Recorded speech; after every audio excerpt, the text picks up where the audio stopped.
Thanks, Andrea. And joining me now, Republican Congressman Adam Kinzinger, who served on an Air Force pilot in Iraq and Afghanistan, a lieutenant colonel in the Air National Guard. Well, first, what's your reaction to these explosions at the airport and what this does to our attempt to get Americans safely out, and the report that there are Marines injured? Yeah, look, I could have listened to General McMaster for another, hour. He is spot on. Obviously, first, the humanitarian side of this, it's awful. Our thoughts and prayers are with the families of the military members, and of course, the families of those outside of the gate. But this was entirely foreseen. In fact, a couple days ago, we had a briefing by the administration in which they laid out the specific credible threat that this was. I have never actually personally had an administration lay out that threat in such specificity, so they knew this was coming. And the question is for kind of the Rand Paul endless war crowd that have been stoking this fire of endless war, and it's time for America. Man, we're all tired.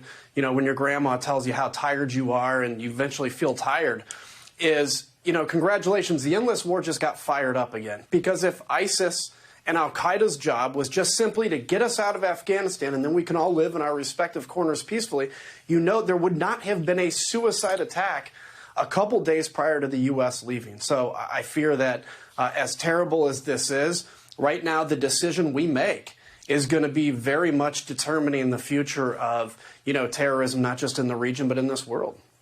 Well, what should the decision be?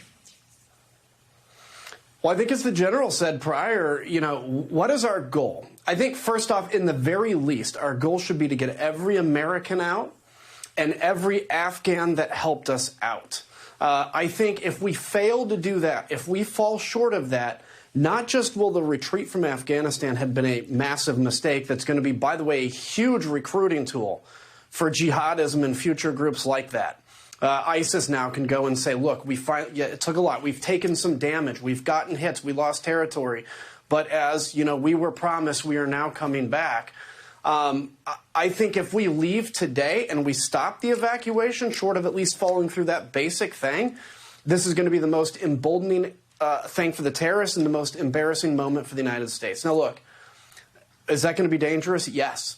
Is that going to put us at risk? Yes. What I personally would like to see, Andrea, is the United States take back the airport we never should have abandoned in Bagram and stay there until we get every American and every Afghan out. Of course, if I had my way, I would keep a residual force. I would have kept a residual force in Afghanistan and prevented the kind of hell from spreading that we're seeing happen today. Well, let me follow up on that, because Lindsey Graham said something similar today about taking back Bagram. Bagram was not only abandoned, but broken down. Equipment was taken out. It was unwired. The power supplies taken out. Taliban's taken it over. The prison was released there. The prison was opened, and the prison door is released with the worst of the worst al-Qaeda and other prisoners. How do you take, and it's 45 miles from Kabul, how do you take Bagram back without a major deployment?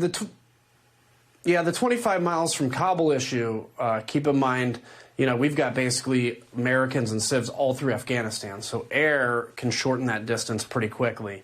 You take it back, obviously there can be U.S. forces to do it. There's also a pretty significant resistance that still exists. What used to be the Northern Alliance, I guess they're calling themselves the Northern Alliance again, but it is actually made up of those old tribes, but also Afghan National Army that didn't just abandon the fight and decide to fight on the side of resistance, a much more moderate group of those that we supported again after 9/11.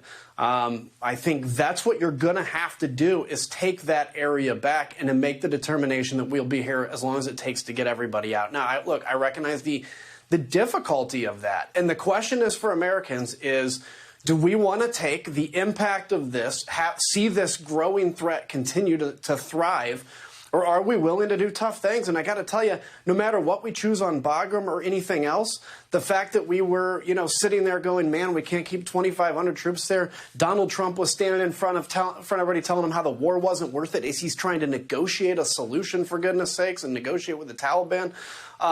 This is going to be forced to our doorstep again, and we're going to have to make these decisions anyway. Well, near term, short of reinserting thousands of troops, which is what it would require to take Bagram back, what to do about August 31st? Would you extend the deadline until we find those 1,000 Americans and make sure that they want to leave, get them out? What about the remaining SIVs? What about Afghans at risk? Where would you draw the line? Would you extend it further? Yeah, well, I would if I needed to. Look, here's the thing. First off, the insertion of thousands of troops. We have 6,000 troops right now in Kabul that we had to insert because of this. Look, here's the thing, is we have to determine, do we want to follow through on our word or not? Where did the August 31st deadline come from? You know, President Biden has said, look, Donald Trump gave me a May 1st deadline, and I extended that. And I said, we're going to get out now. He actually initially said September 11th. And then they realized the PR disaster of that, so arbitrarily backed it up to we're going to be out of country by August 31st. This was not a negotiated deadline. This is not something that's on paper with the Taliban. That date is May 1st. So why we're sticking to August 31st, look, I want to get this done as quickly as possible, but we cannot leave a single American that wants to leave in Afghanistan. And I would say you're going to see an immense amount of videos that's going to put tears in our eyes if we see these Afghan civs that were promised to come to the United States end up being on the receiving end of the Taliban after the United States leaves. So I would extend as long as necessary, but we'll see what happens. Congressman Adam Kinzinger from Illinois, thank you very much. Thanks for being with us.